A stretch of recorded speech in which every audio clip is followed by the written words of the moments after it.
Familias de éxito. Las familias de la Biblia nos enseñan. Nacimiento de Juan, Lucas capítulo 1, del 5 al 17. Hubo en los días de Herodes, rey de Judea, un sacerdote llamado Zacarías, de la clase de Abías. Su mujer era de las hijas de Aarón y se llamaba Elisabet.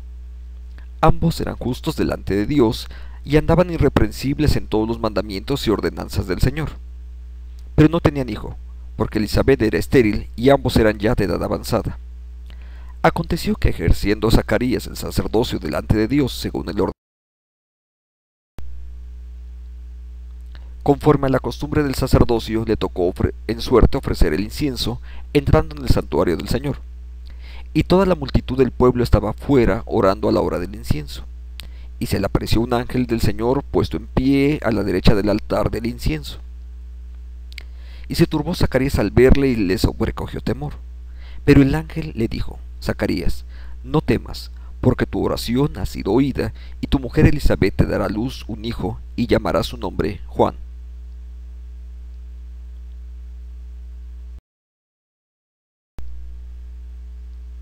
Y tendrás gozo y alegría, y muchos se regocijarán de su nacimiento. Porque será grande delante de Dios, no beberá vino ni sidra, y será lleno del Espíritu Santo aún desde el vientre de su madre. Y hará que muchos de los hijos de Israel se conviertan al Señor, Dios de ellos. E irá delante de él con el espíritu y el poder de Elías, para hacer volver los corazones de los padres a los hijos, y de los rebeldes a la prudencia de los justos, para preparar al Señor un pueblo bien dispuesto. Padres llenos del Espíritu. La historia de Zacarías y Elisabet. Piensa en esto.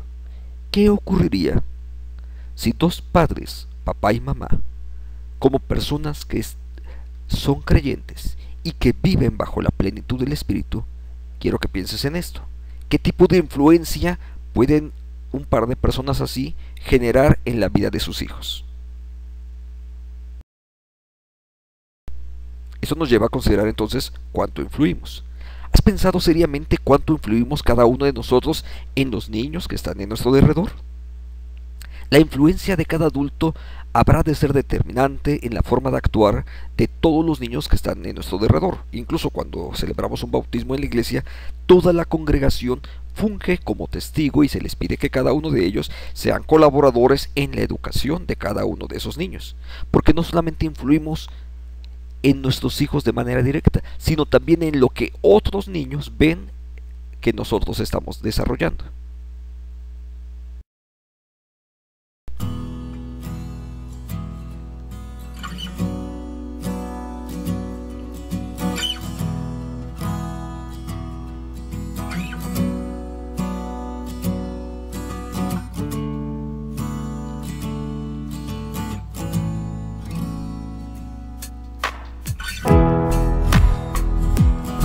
¡Eres un incompetente!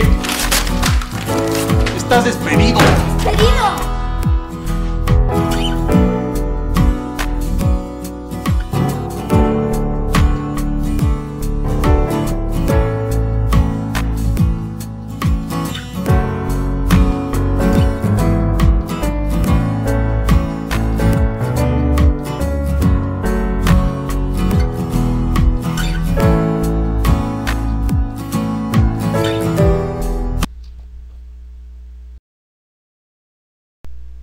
La influencia de cada uno de nosotros realmente no se limita ni siquiera a los que están muy cerca de nosotros, es decir, a nuestros hijos, sino lo que nosotros estamos haciendo va a influir en muchas más personas. En la Biblia realmente se habla de la influencia que generamos, ya sea positiva o negativa, incluyendo para la segunda, la tercera generación. La influencia que tenemos sobre los niños en realidad llega mucho más allá de los que hoy están cerca de nosotros. Al influir directamente nosotros en la educación de nuestros hijos, por ejemplo, ya estamos influyendo también en la forma de cómo ellos van a educar a sus hijos. Al influir en ellos, en realidad, entonces estamos generando patrones de conducta que muy probablemente habrán de afectar a la segunda y a la tercera generación. La manera de cómo actuamos el día de hoy habrá de influir directamente en las siguientes generaciones, sean estos nuestros hijos, nuestros nietos, los sobrinos, alumnos o discípulos, porque nuestra influencia realmente abarca a muy diferentes esferas de personas, pero que están colocadas al lado nuestro y que están ahí conviviendo y que quizás no siempre nos damos cuenta de lo que realmente estamos nosotros haciendo y de qué manera les estamos enseñando. Nuestras conductas habrán de influir en lo que ellos van a hacer y a hacer. ¿Qué ocurre cuando nosotros no seguimos el consejo de Dios? En una familia que enfrenta, por ejemplo, un divorcio o violencia en el hogar, sus hijos son más propensos a repetir el esquema que han visto y han desarrollado en su casa. Claro, creemos en la misericordia de Dios, creemos en lo que Dios es capaz de transformar. Sin embargo, no podemos dudar que efectivamente algunas de las cosas que ocurren en las casas, ellos las han llegado a considerar como normales y llega un momento en que las repiten. Piensa, por ejemplo, nada más en esto. Una familia disfuncional generalmente tiende a repetir el esquema casi en un 55-60%. Entonces, si mi familia es disfuncional, es muy probable que mi hijo y posiblemente mis nietos lleguen a generar familias disfuncionales. Las consecuencias se presentan entonces rápidamente para la siguiente generación. En el caso contrario, cuando las familias sí siguen el consejo de Dios, ¿qué ocurre entonces? Estas habrán de propiciar una serie de ejemplos y de conductas que pueden traer enormes beneficios a sus hijos. Los colocamos bajo la influencia de la palabra, de modo que ellos puedan aceptar de modo personal a Jesús como su Salvador y Señor. Piensa en esto. Si influimos positivamente desde cosas muy simples, si te gusta leer, los hijos aprenden a leer. No los hace excelentes alumnos, pero probablemente influyas en los hábitos de lectura. Si ellos ven que practicas la fe de forma genuina, ellos también serán motivados a practicar de forma genuina su propia fe. Ahora, en medio de todo esto, por supuesto que el seguimiento que nosotros hacemos de las palabras del pacto va a ser determinante. Nuestra manera de conducirnos hablará de influir en nuestros hijos y por eso es importante que nosotros les brindemos a ellos el mejor ejemplo posible. Ahora, no se trata nada más de solo decirles lo que deben de hacer. Se trata de que nosotros seamos ejemplos y estemos modelando para ellos qué es lo que nosotros queremos decir cuando les decimos pórtate bien, por ejemplo.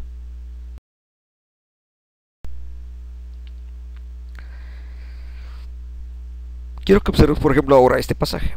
Hubo en los días de Herodes, rey de Judea, un sacerdote llamado Zacarías, de la clase de Abías. Su mujer era de las hijas de Aarón y se llamaba Elisabet.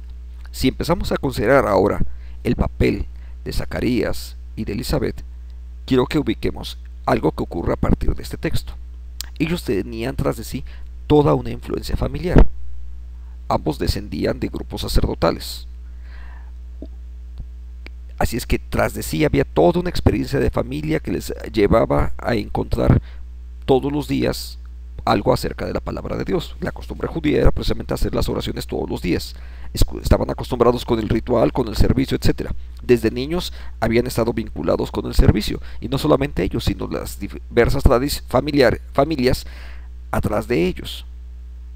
Ahora, es de mucha bendición descender de una familia cristiana. Pero esto en sí mismos no nos hace cristianos. Ambos, dice el texto, eran justos delante de Dios y andaban irreprensibles en todos los mandamientos y ordenanzas del Señor. Es decir, personalmente estaban dentro del consejo de Dios. No solamente la influencia familiar, la cual es muy importante, sino que además ellos de manera personal estaban vinculados con una relación con Dios. El texto dice, ambos eran justos y ambos andaban irreprensibles. Ahora, esto se encuentra en el ámbito de la esfera privada de la fe. Ellos de manera personal, no solamente como tradición familiar, sino de manera personal, ellos estaban vinculados. Ellos estaban vinculados con la fe. Pero no solamente eso, también eran practicantes. No solo no participaban del mal, es decir, eran irreprensibles, pero a veces nosotros somos irreprensibles, pero porque no hacemos nada, sino que también estaban involucrados en el servicio. En el siguiente versículo precisamente habla así acerca de Zacarías, conforme a la costumbre, es decir, era una práctica habitual para él. conforme a la costumbre, le tocó en suerte y él estaba en ese momento ahí listo para poder entrar al servicio de Dios. Entonces, eran practicantes de una fe. Entonces no era solamente la tradición familiar, sino que de manera personal ellos estaban ahí. Ahora, todo esto tiene que ver con ámbitos que tienen que ver con la práctica externa de la religión. Es decir, eran irreprensibles, la gente daba testimonio acerca de ellos, su testimonio era valorable. Cuando le tocaba servir, él estaba ahí listo. Esto tiene que ver con la parte externa. Pero, ¿y cómo andaba la parte interna? La devoción personal. En la esfera privada, entonces encontramos esto. Esto es algo que solamente Dios sabría. Pero el ángel le dijo a Zacarías: no temas, porque tu oración ha sido oída, y tu mujer Elizabeth te dará a luz un hijo, y llamarás su nombre Juan. Esto ocurrió adentro del santuario, así es que personalmente es un hombre que ora, y Dios ha escuchado esta oración, y que sin duda esta oración también es compartida por su esposa. Ambos con estas acciones ya están influyendo en el futuro. El ejemplo de Zacarías y de Elizabeth influyó en la vida y el ministerio del Bautista. ¿Por qué? Pues porque era práctica de la familia el vivir bien delante de Dios, el vivir al servicio de Dios. Esto era común para ellos. Entonces, un hijo que tiene ese tipo de ejemplos encuentra de forma natural que papá y mamá sirven y entienden que de forma natural también ellos pueden servir a Dios. Nuestro ejemplo entonces va a influir directamente en las próximas 2 generaciones de cristianos que están cerca. Ambos eran personas llenas del Espíritu Santo, así nos mencionan las Escrituras.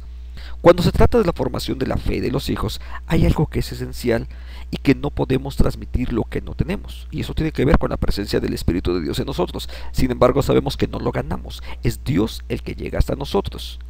Somos nosotros los que hemos entonces pactado con Dios y somos nosotros los que hacemos el compromiso de guardar el pacto y así lo estamos enseñando a nuestros hijos. Cuando hablamos de ser participantes del pacto, eso ocurre. Los padres creyentes son los que asumen el pacto y comparten las promesas del mismo para sus hijos, hasta que ellos sean capaces de aceptar el pacto por sí mismos. El bautismo en sí mismo, por ejemplo, no confiere ninguna acción salvífica. Nosotros bautizamos a los niños y les decimos son herederos del pacto, pero el bautismo sabemos que no les va a conferir nada, sino que solamente les hace partícipes de las promesas que ellos en su momento tienen que hacer suyas de modo propio.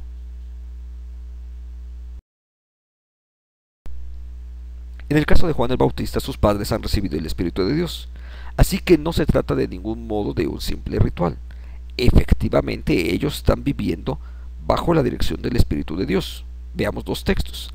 Y aconteció que cuando oyó Elizabeth la salutación de María, la criatura saltó en su vientre y Elizabeth fue llena del Espíritu Santo. Es decir, ella, la mamá, recibe ahora el Espíritu de Dios. Lo mismo ocurre con Zacarías. Y Zacarías su padre fue lleno del Espíritu Santo y profetizó diciendo, ¿ves?